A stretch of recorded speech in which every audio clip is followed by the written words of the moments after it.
राधे राधे। समझदार कैसे बने? समझदार होने का मतलब ये कतई नहीं कि आप बड़े हो गए हो या आप बड़ी बड़ी बातें कर रहे हो, बड़ा बड़ा हाँ कर रहे हो तो इसे समझदार होना बिल्कुल भी नहीं कहते। समझदार होने का मतलब ये है कि आप छोटी छोटी बातों को समझते हो, छोटी छोटी बातों को एक्सप्लेन करने के माहिर हो, छोटी छोटी बातों का मतलब समझते हो, तो आप सही मायनों में समझदार इंसान हो।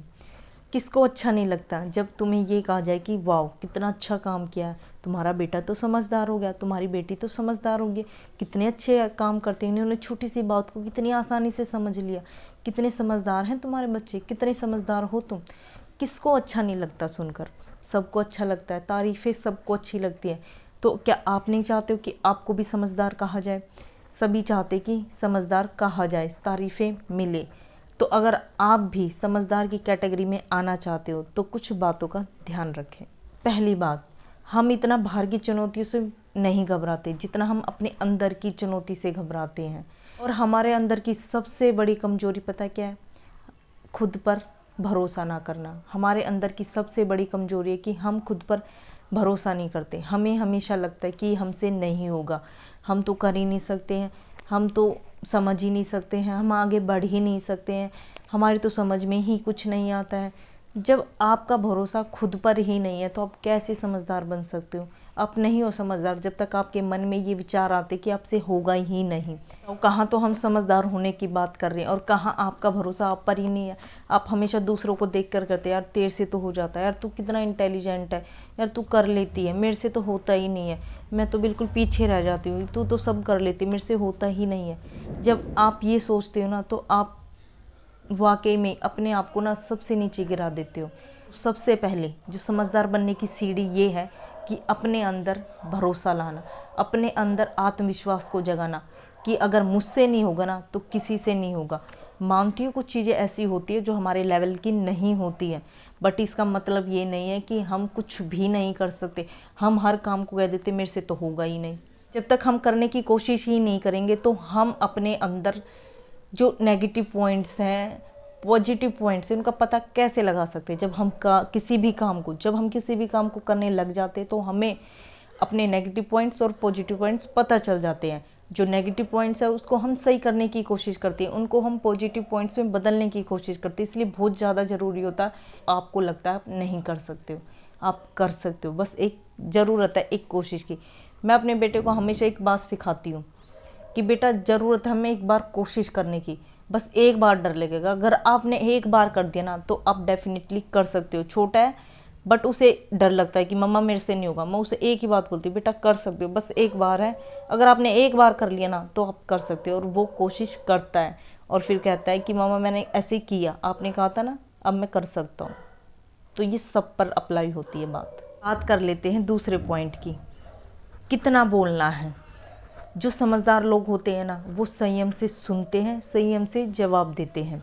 मानो कि आप 4 लोगों की महफिल में बैठे हो और एक इंसान है बस पटर पटर बोले जा रहा है, किसी की सुनना नहीं चाह रहा है, किसी को समझा नहीं रहा है, बस अपनी अपनी हके जा रहा है।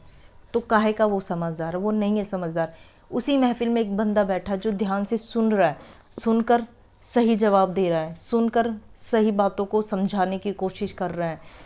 यानी कि उसका ध्यान पहले सुनने में था, फिर बात को समझकर समझाने में था। जो समझदार इंसान होते हैं पहले सुनते हैं, फिर किसी बात को जवाब देते हैं और वो उतना ही बोलते हैं जितनी ज़रूरत है, फालतू का कुछ भी नहीं। ना समझ जो लोग होते हैं ना वो समझते हैं कि मेरी वाहवाही हो रही है महफिल में, मैं बोलता जा रहा हूँ, कुछ भी बोलते जा रहा हूँ। तो ऐसा नहीं होता है। जो समझदार है वो उसकी निशानी यही है कि वो सिर्फ चुपचाप सुनता है। पहले उससे किसी ने अगर कुछ पूछा तो वो सिर्फ उतना ही जवाब देता है जितनी जवाब की ज़रूरत है। ज़्यादा आर्ग्यूमेंट नहीं करते हैं वो किसी से भी।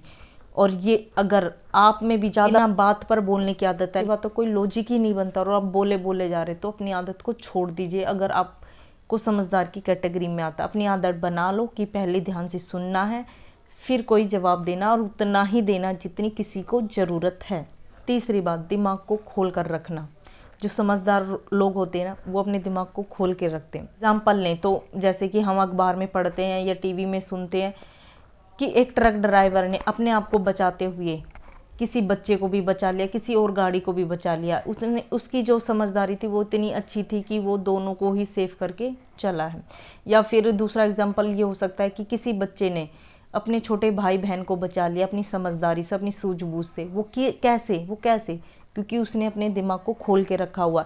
वो ड्राइविंग भी कर रहा है, वो ये भी देख रहा है कि आसपास क्या हो रहा है। वो जो बच्चा है उसने दिमाग खोला हुआ है अपना कि मैं कैसे बचा सकता हूँ, मैं क्या ट्रिक लगा सकता हूँ कि अपने भाई को बचा सकूँ, अपनी बहन को बचा सकूँ। तो वही ज़रूरत हो जाती है कि हम अपने दिमाग को खोल कर रखें, आसपास के माहौल को समझने की कोशिश करें और जब ज़रूरत हो तो उसका इस्तेमाल किया जा सके। और यहाँ पे कहना चाहूँगी, जो नासमझ लोग होते हैं ना, वो किसी की भी बात में आ जाते हैं। वो दूसरों की बातें तीसरे के सामने कहते हैं, वो ऐसे कह रहा था, वो ऐसे कह रही थी। ऐसे लगता है कि उनका खुद का तो कोई दिमाग है ही नहीं, खुद का दिमाग वो खूंटी पे टांग आए हैं। क्योंकि वो दूसरों की ही बातें करेंगे जब करेंगे, खुद के लिए कुछ बातें नहीं होती है उनकी कि आगे कैसे बढ़ना या आगे क्या करना है लाइफ में, या कुछ अच्छा क्या कर लें। या जब वो दो बंदे बात करने तो आपस में दोनों की बात ना होकर किसी तीसरे की होती कि उसने ये कहा था। तो ऐसे बंदों से थोड़ा बच के रहें, इसलिए खुद का दिमाग खोल कर रखें, दूसरों की बातों में बिल्कुल भी ना आए। चौथी बात, हर बात का शोर ना करें। जो समझदार लोग होते हैं ना, वो जिम्मेदार लोग भी होते हैं। वो, उन्हें पता है कि ये काम मैं कर सकता हूँ, इसलिए वो करते भी है। लेकिन इस बात का ढिंडोरा नहीं पीटते कि मैं अकेला था, मैंने सारा काम अकेले ही कर लिया, मेरी किसी ने मदद नहीं की। जो ना समझ लोग होते हैं ना, उनका क्या है कि काम धाम तो कुछ करना नहीं है, बस ढिंडोरा पीटना कि सारा मैंने नहीं कर दिया या मेरे से नहीं हुआ क्योंकि मुझे कोई मदद नहीं मिली थी। यानी कि उन्हें शोर मचाने से मतलब है। समझदार लोग जिम्मेदारी को समझते हैं और पोलाइटली हर काम को कर लेते हैं। समझदार लोग होते हैं ना, उन्हें एक चीज़ समझ में आती है, ज़िंदगी में या तो जीतते हैं, ये सीखने को मिलता है कि को हमेशा हार की तरह ना लो, सीख की तरह लो। अगर हार भी मिल रही है तो सीखने को मिल रही है। इसलिए जो समझदार होते हैं ना, वो हमेशा सीखने पे फोकस करते हैं। वो हमेशा बहते पानी की तरह चलते रहते हैं, ठहरे हुए पानी की तरह ठहरते नहीं हैं। तो अगर आप भी समझदार बनना चाहते हो तो बहते पानी की तरह बनो, ठहरे पानी की तरह नहीं। 5वां पॉइंट कहता है, तन जितना घूमता रहेगा उतना स्वस्थ है, मन जितना घूमता रहेगा उतना अस्वस्थ है। इसलिए तन और मन दोनों को कंट्रोल में रख कर चले। तन के लिए अच्छी एक्सरसाइज करो, अपने आप पर ध्यान दो, अपने तन पर ध्यान दो और मन को शांत रखो। मन को अगर शांत रखोगे तो मन भी स्वस्थ, तन भी स्वस्थ। जो समझदार लोग होते हैं वो अपने आप पर ध्यान रखते हैं, अपने तन और मन दोनों पर ध्यान रखते हैं, इसलिए वो स्वस्थ भी रहते हैं, इसलिए वो अच्छे काम भी कर लेते हैं। इसी तरीके से अगर आप भी समझदार बनना चाहते हैं तो ये पॉइंट्स ध्यान रखें। अगर अच्छा लगे लाइक शेयर ज़रूर करें, सब्सक्राइब नहीं किया तो ज़रूर करें।